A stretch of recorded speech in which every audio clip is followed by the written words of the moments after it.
News and programming is sponsored by Desert View Hospital, providing emergency medical care around the clock at 360 South Lola Lane. Learn more at desertviewhospital.com. Physicians are not employees or agents of this hospital. News is also brought to you by J.K. Nelson Law. Call 727-9900 today for your free consultation. If you need a lawyer, you need Nelson.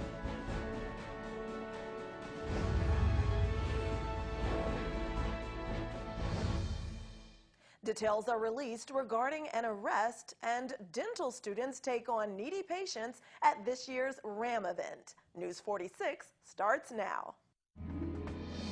You're watching KPVM News 46 with Deanna O'Donnell.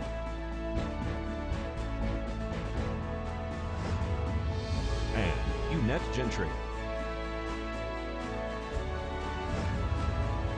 News 46, local coverage you can count on.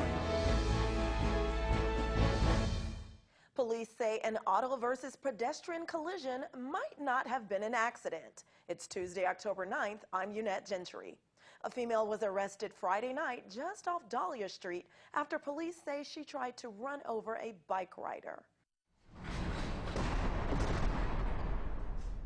Alicia Valenzuela has been arrested for battery with a deadly weapon, assault with a deadly weapon, and child neglect, as well as aggressive driving. Deputies were dispatched to the back of Walmart on Saturday night, October 5th, in reference to a motorist assist. Upon arrival, they observed a red Mitsubishi Galant on the west side of Walmart's automotive shop. They said that it was straddling the parking lot curb between Dahlia Street and the center. Individuals inside the vehicle requested medical attention on scene. While speaking with the driver of the car, who was identified as Alicia Valenzuela, she allegedly stated that she was driving her vehicle and a male on a bicycle had pushed her off the road. Deputies report that the two individuals inside the vehicle appeared to be lethargic and had signs and symptoms of possibly being under the influence of a controlled substance. When speaking to the male bike rider on scene, he allegedly told police that the vehicle had purposely struck him in the parking lot due to an earlier altercation inside the same shopping center. While on scene, police were able to get video surveillance footage of the actual incident. Police say that the video showed that the vehicle accelerated and deliberately struck the individual on the bike. Deputies report that the vehicle turned around in the parking lot after striking the individual once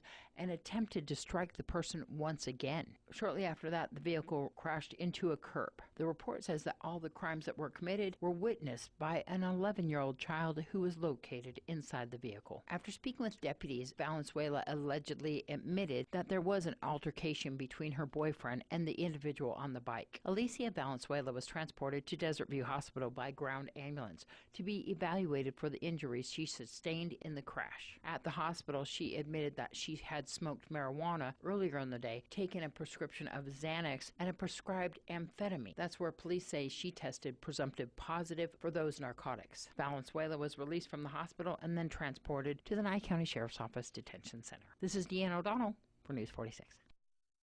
And UNLV's dental students participated in this year's remote area medical event held at Nye Communities Coalition. So we caught up with dentist Jay Morgenstern to tell us all about it. I teach on the clinic floor at UNLV, where I supervise students who are working on patients. I've come to a couple of RAM clinics in June in Tennessee, and it was such a good experience that I wanted them to come here and get experience also. But so today I'm not allowed to treat patients because I have to make sure they're doing it correctly. So today we brought a total of about 10 students.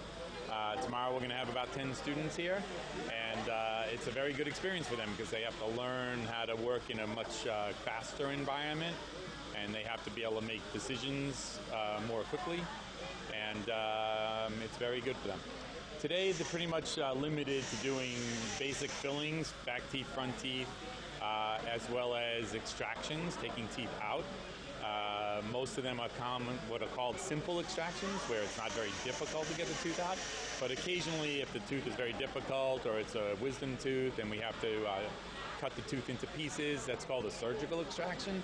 And a few of those today we've had to do just because the patient was in enough pain and had enough infection that we couldn't really leave it for somebody else. Yeah. So they have to work a little harder on those. Well, I know Pahrumph's been on the schedule pretty much every year for the last 3 or 4 years. So if they're back in Pahrump, and I know that we've done some in North Las Vegas in the past, so if there's one in the Nevada area, I'm going to try to make sure I get students to go. And we actually had more students interested than we could handle. Wow. So the students are very good about doing volunteer stuff. We have a bunch of volunteer clinics at the school, one for veterans, one for children, one for homeless and runaways. And those get a lot of student volunteers also. So our students are great at volunteering. Can locals here go over to UNLV and participate in those? I believe they can. It's for anybody in southern Nevada. And we have a lot of Pahrump people who come to the school as patients. So how can they find out more about that? I would just call the school's main switchboard and they'll put you in touch with whoever. But actually right over there is a brochure that you could take and air on your thing for a Give Back a Smile program for children, which is open to anybody in southern Nevada, and that's in February, but they have to make appointments for that. And it's also, I believe, 100% free. Valley Electric Association has named Interim Chief Executive Officer Angela Evans as the co-op's new CEO. Evans is an experienced utility executive and has been performing the duties of the CEO since Tom Husted retired in May of this year. She was hired as Executive Vice President of Operations to VEA in February 2017. Evans has spent 18 years in executive roles at utility companies in New Mexico, Texas, and California. And stay tuned to News 46. We'll have economic news that might affect your wallet after this break.